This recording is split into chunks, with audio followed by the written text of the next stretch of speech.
I have no plans of doing that. I have no plans of leaving the country to hide. What has follow-up for this matter? Jason Duputo. Ma'am, Congressman Marcoleta offers himself as your lawyer in case tutuloy yung impeachment case against you. Will you accept the offer? No, I think, well, first off, I'd like to thank Congressman Rodante Marcoleta for his offer to be my lawyer in the impeachment case. I appreciate it because he's a very good lawyer. He's a brilliant lawyer. In fact, he pointed out to me points during the committee hearing that as a lawyer, I was not able to see. So that shows his astuteness in the law. But I feel that he will better serve the country if he remains as a member of the House of Representatives. That is what is important right now. We need good public servants, good leaders, good officials in government. And I assure everyone that we already have lawyers helping us. In fact, the moment that Franz Castro announced last year that they are planning to file an impeachment, we already talked to lawyers who will handle the impeachment case at the time. But now, cases pala, 3. So we just need more lawyers. And we already discussed this with the first team that we hired as lawyers. Another follow-up. Please, Rowena.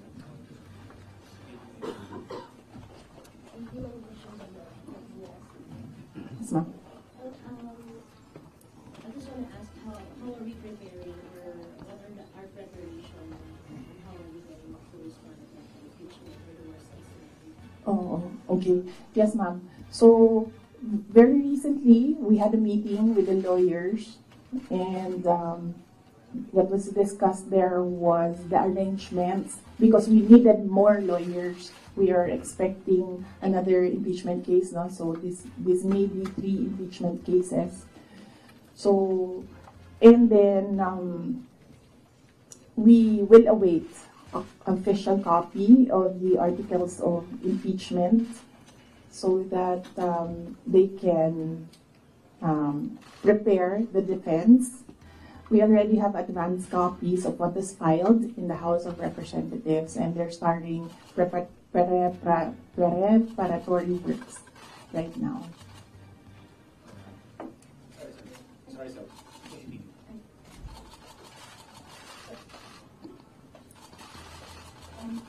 Most of your allies have changed positions or changed their sides. How do you feel right now? And if, for example, the impeachment comes through, are you confident with the numbers both in Congress and the Senate? No, we're not confident with numbers, ma'am, because impeachment is a legal process and a political activity. So we are confident with the legal aspect of the impeachment because all the lawyers that I asked to review the initial draft of the impeachment complaint really said that this is not, well, I would say it's not an impeachable offense, and this is not an actionable offense, things like that, lawyer talk. But with regard to politics, that is a different matter altogether. So we do not know what will happen with that.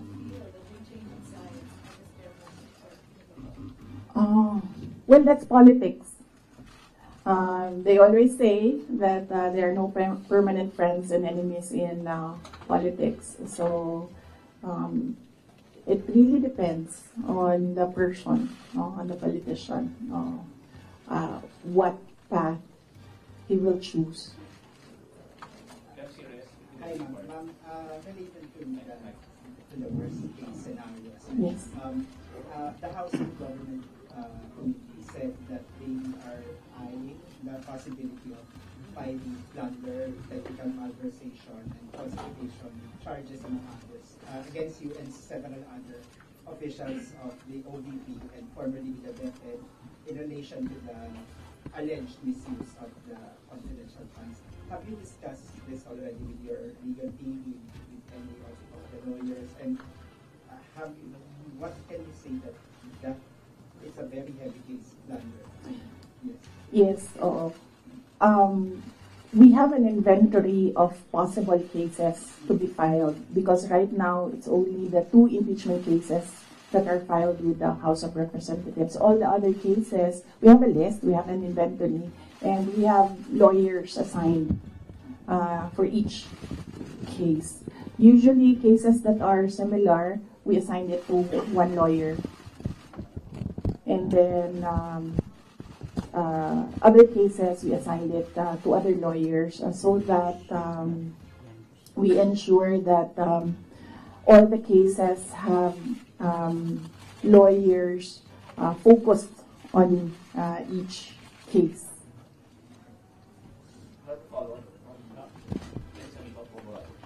Isiniwalat po from Bobo Radio Philippines. Ma'am, na-consult niyo na ba yung family niyo about this? Dahil kanina nabanggit niyo kung sa mga lawyers about sa family. Si PRRD, nakausap na po ba ninyo? And ano yung payo mo sa inyo? Hindi pa kami nagkausap ni dating Pangulong Rodrigo Duterte. I expect na magkikita kami as usual sa December 24 sa bahay ng mother ko. Likely, baka doon namin mapag-usapan yan kung man mapag-usapan namin dahil madalas kasi kapag nagkasama-sama yung pamilya, lalo na pag nandyan yung mga apo, ay yung mga apo yung pinag-uusapan ng pamilya.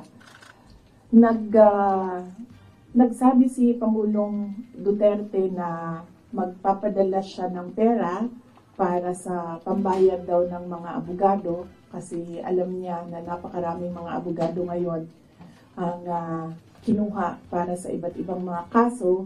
Pero nagsabi na rin ako through my brother kasi yung kuya ko yung sinabihan niya. Nagsabi ako na wag na lang siya magpadala ng pera dahil nakapaghanda naman na kami para sa impeachment case. Kasi sinabi niya impeachment case.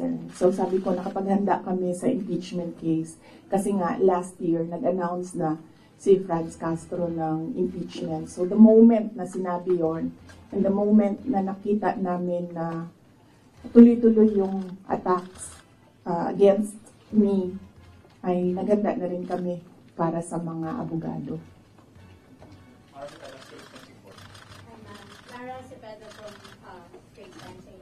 Ma'am, you already mentioned that your lawyers are prepared to answer the impeachment cases, but the opposition groups who have filed the complaints against you are accusing you of being evasive in your answers in the alleged corruption and misuse of millions of confidential funds. Ma'am, baka you can offer an explanation also to taxpayers how kung above board po pa talaga yung paggamit nitong mga confidential funds para matapos na rin, ma'am, yung question once and for all. Yes, ma'am. I'm not being evasive. If you are referring to the budget hearing and the hearings in the House of Representatives, I'm not being evasive. I am not answering the questions because they have no authority to ask confidential questions. I am answering questions about the use of the money in the Commission on Audit. And there is no, you ask the Commission on Audit if there was anything at all that they can say or see that we are not cooperative with the audit. So it is wrong to say that I am evasive. I am definitely not answering questions about the use of the fund, about confidential funds, because it pertains to national security and the lives of the people involved in intelligence operations. And yes, as I said, we have fully cooperated with the audit process of the Commission on Audit, who has the sole jurisdiction to ask questions about the use of confidential funds. In fact, 2/4 of the Department of Education are already cleared by the Commission on Audit, but it is still being questioned inside the committee in the House of Representatives. So that is the reason why I am not answering questions from the House of Representatives. Plus the fact that, as I said, it is an attack. It is a political attack. If you are in aid of legislation and you want to legislate about confidential funds, you do not target one office and terrorize and torment the employees of that office. What you do is you do a sampling, a random sampling of the offices who have confidential funds. Why not call the office of the president, who has billions and billions of confidential funds, if you want to legislate about confidential funds? So that shows that they're singling out the office of the vice president. And I really feel that it's very disrespectful to the office of the vice president. That is also why when they ask that I respect their process, respect begets respect. So if they want respect, they should first respect the office of the vice president. That is what I was saying, that they don't like me, they don't like my person, they don't like Sara Duterte, but they have to respect the office of the vice president. So if they want to investigate confidential funds, they don't single out one office. I understand, ma'am. VP, just a follow-up. Was it yesterday or the other day, the House also alleges that over 400 names na nag-sign po ng acknowledgement receipts, again, on the issue of the confidential funds, wala daw pong records at the BSA. Ma'am, you could offer an explanation because we know that this is a legal proceeding, pero pinag-uusapan po siya ngayon, ma'am, sa bahay ng bawat Pilipino. Kaya explanation if this is above board or bakit wala silang birth certificate, ma'am? No, I will not explain. I will not give an explanation because it will entail that I explain intelligence operations which will compromise officers who do intelligence operations. It will really compromise how they work. So no explanation will be given to the members of the House of Representatives. One final follow-up from me, ma'am. Then what's your response to accusations that an office like the DepEd and the OVP have no jurisdiction naman to have these confidential funds that are spent for national security? Transfer of confidential funds was from the contingent funds to the office of the vice president, and this was approved by the office of the president. The next year confidential funds was 2023. We submitted it to the Department of Budget and Management. It was approved by the Department of Budget and Management, and therefore it implies that it was approved by the Office of the President because it was included in the National Expenditure Program, the NEP. So, and then it was approved by Congress as well.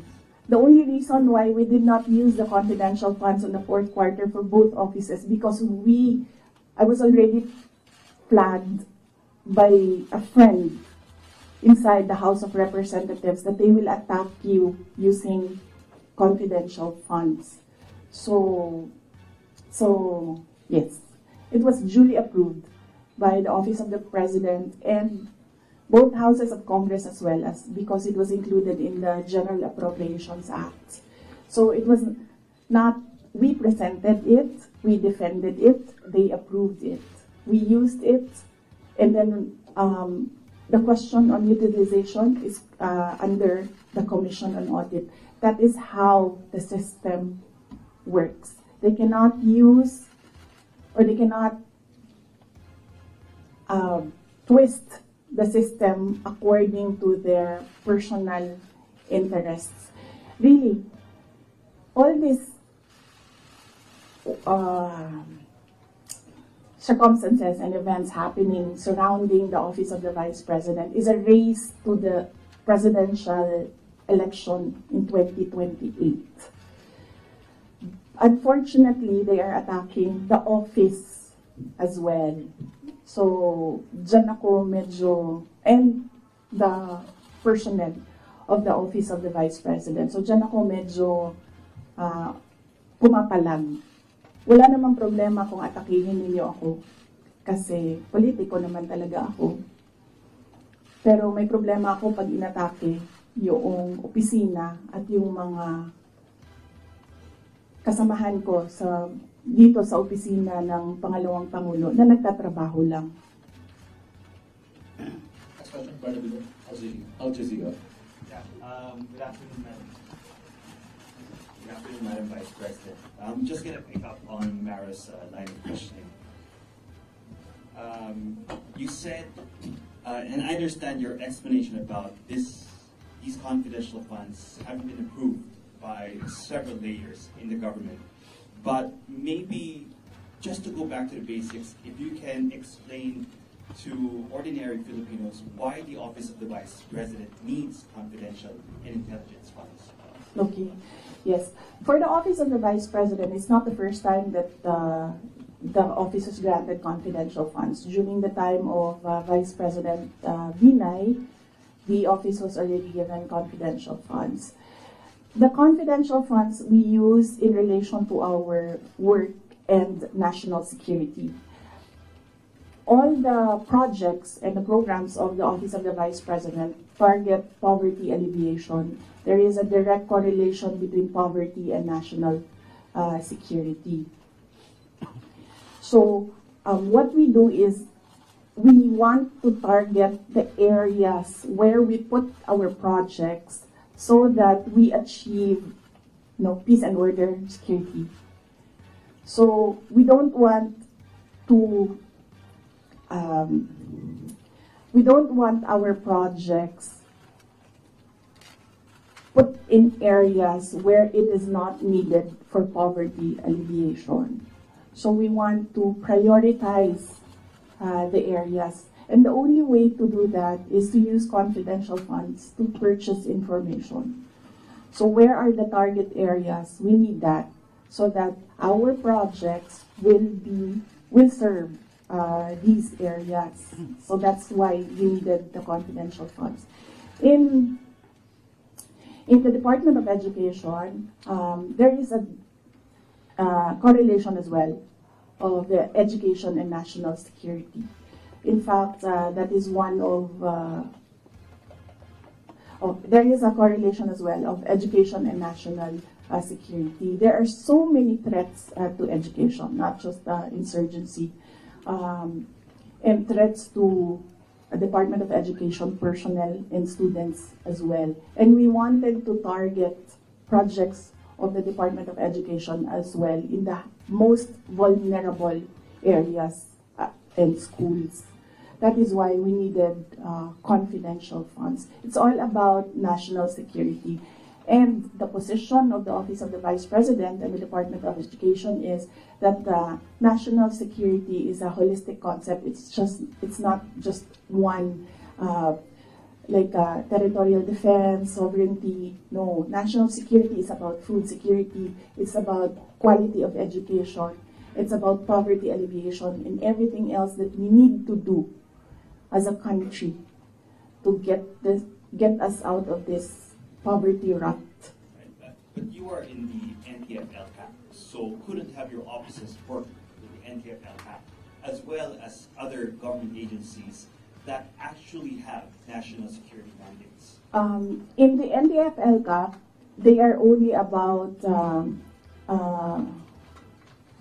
ano yung meaning ng LCAP? And local armed conflict. And local, there, LCAP.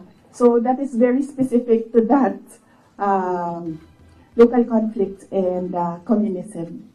So as I said, the projects and the programs of OVP target poverty alleviation, and there's so many factors affecting poverty. And there are so many threats to education, not just insurgency. But there are also other government agencies with national security mandates that you can work with, your offices can work with. Yes, that is true, but we work far faster if we are allowed to purchase information and target our projects immediately on the certain school or certain barangay or certain municipality. We move faster. Okay.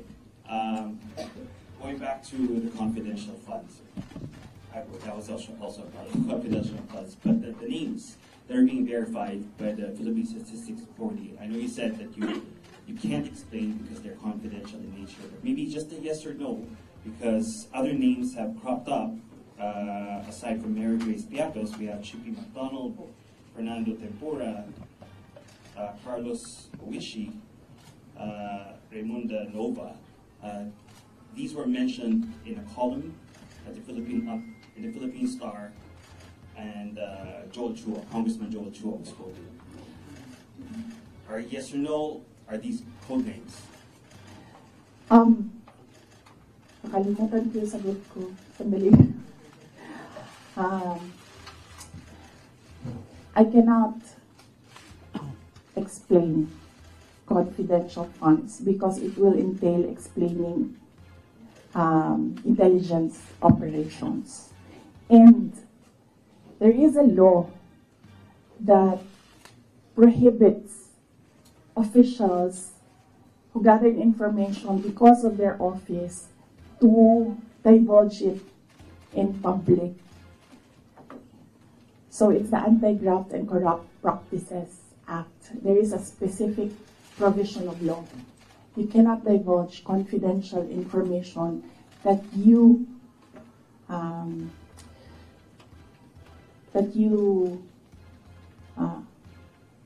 received while in office. So you won't even say these are No, that's just because code names? that will add to cases that may be filed against me. One last, sorry. Yes. Why the choice of a letter submitted to the NBI instead of an affidavit? Wait, hold on. I can answer. I can give you a very short answer with regard to ARs. I had nothing to do with the preparation of ARs. It went down to the grassroots level. So I had nothing to do with preparations of ARs.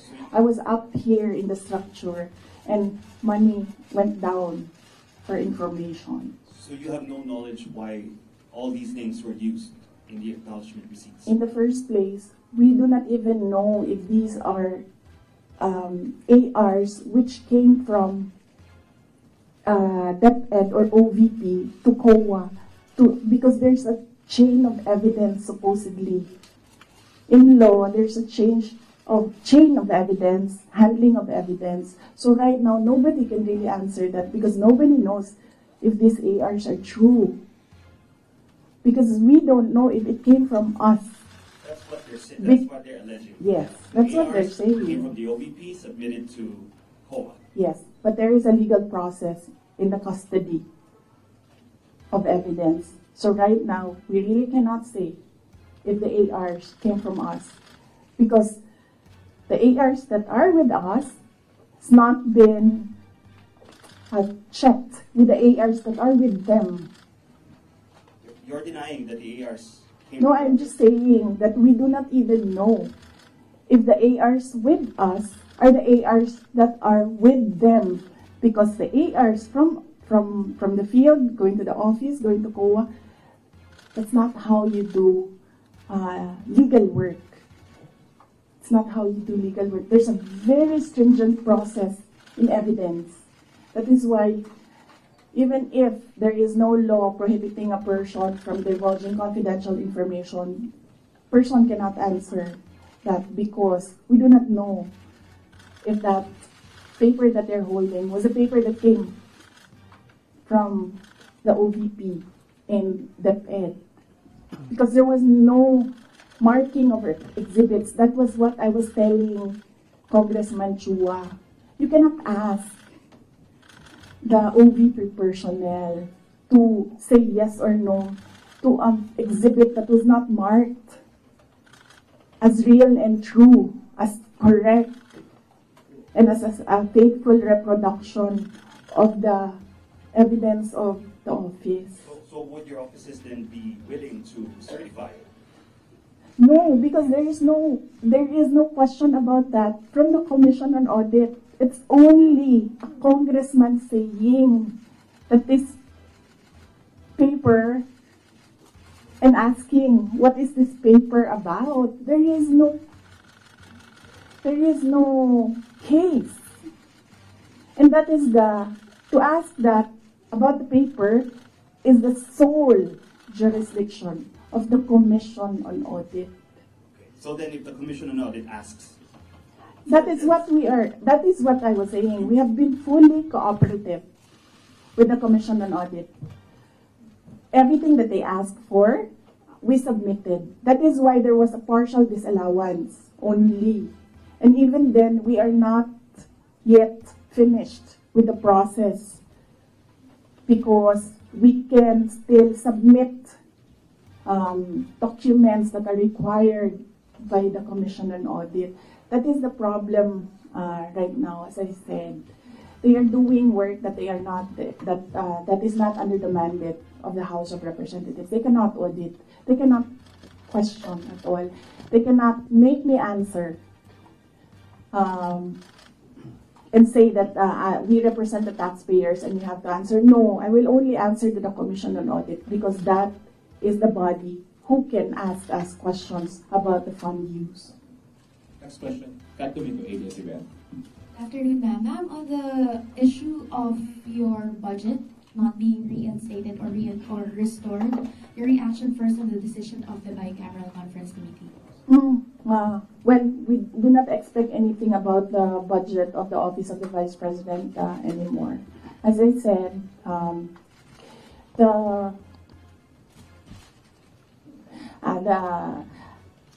before I was saying that I am not the problem. I've been saying that I am not the problem. The problem of the Philippines is kahirapan, kagutuman, corruption, and all the other peace and order issues.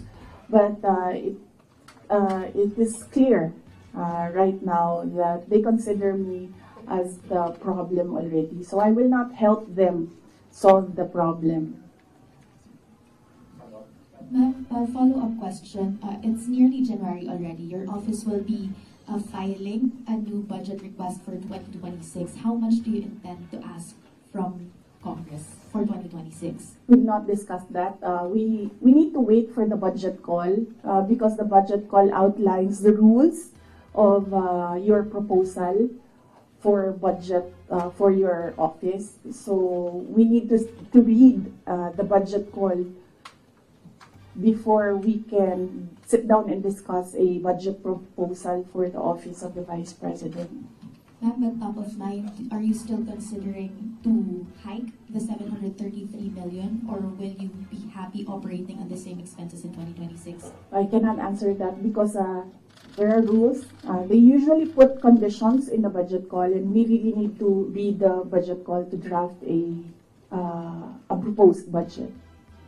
Last two questions. Well, just to follow up on the budget, in the previous interviews, you said that you cannot give a definite answer on what will happen with regards to your satellite offices, given that the budget was not final at that time. But given that the BICAM already decided not to reinstate your original proposal of 2 billion, what would happen to your satellite offices? There are around, I think, 10 satellite offices across the country. Yes. Well, we have to see if we can continue with the projects that they are implementing. We need to see if the projects are still there, and then if they can still implement the projects. So that is something that we have to discuss with the execom of the Office of the Vice President. Ma'am, nandun po ba yung possibility of shutdown? And then ano po yung, nasabihan na po ba yung mga affected personnel just in case na magsha-shutdown nga po mga satellite offices? galing sa central office ng Office of the Vice President, wala kaming sinabi sa kanila. Pero since nababasa naman nila sa media yung nangyayari sa budget, I am sure that they are preparing themselves as well. Ma'am, good afternoon, please. Ma'am, it was mentioned before na pull out yung security na papalitan. Meron na po bang update dito? Tsaka sumulat po ba kayo sa AFP regarding this? Yes, wala pang update doon sa pull-out and replacement. Nag-aantay kami sa Armed Forces of the Philippines kung kailan nila gagawin yon. Yes, nagpadala ako ng letter sa Chief of Staff ng Armed Forces of the Philippines. Meron lang ako mga nilatag doon na mga requests. Pinakauna doon is hindi na kami tatanggap, well ako, hindi na ako tatanggap ng replacements. So kung magtanggal sila, hindi na nila i-replace. Iwan na lang nila kung ano yung maiwan. And kung wala mang maiwan dahil tatanggalin nila lahat, I already said that I will seek security arrangements outside of the Armed Forces of the Philippines already. Mag-outsource naman kayo. I mean, kasi normally naman, di ba, pang Vice President, may naka-designate dyan from the AFP, from the PNP. So, dahil nga, yun nga, may pull-out. And so, ang plano nyo para mag-outsource na lang kayo. Yes, we are exploring private security services. Yes. So, my husband. Huh? Would that be construed as a private? No, because there are professional security services. So that's not considered as a private army. And I do not know if these individuals are allowed to bring guns. So that makes them less of an army, ma'am, kung wala silang. But hindi ko alam yung sa professional security services. But that is one option that we are preparing for in case there is a pull out of the entire security detail from the Armed Forces of the Philippines. Initially, I asked my husband, and then he said that he'll make arrangements. Out of pocket, how much are you estimating for that? Well, wala pa kaming we have not requested for proposals yet from service providers. We have not requested a proposal yet. So, but I think only Filipino organizations or agencies are allowed that kind of service within the Philippines. I think, Mama. I do not know. But I know that they are Filipinos. Yes. Do you feel secure? No, I don't. Children? No, ma'am. No. But no, I do not feel secure. As I said, that there's always been bias because when we see, say for example, DOJ, iniimbestigahan nila yung press con. Pero hindi nila iniimbestigahan kung bakit kami umabot doon sa press con na yon. Iniimbestigahan nila ang threat ko, no? Pero they've not ever investigated threats against me, which are all documented, but we do not give them the information because we don't trust them at all. Last two questions.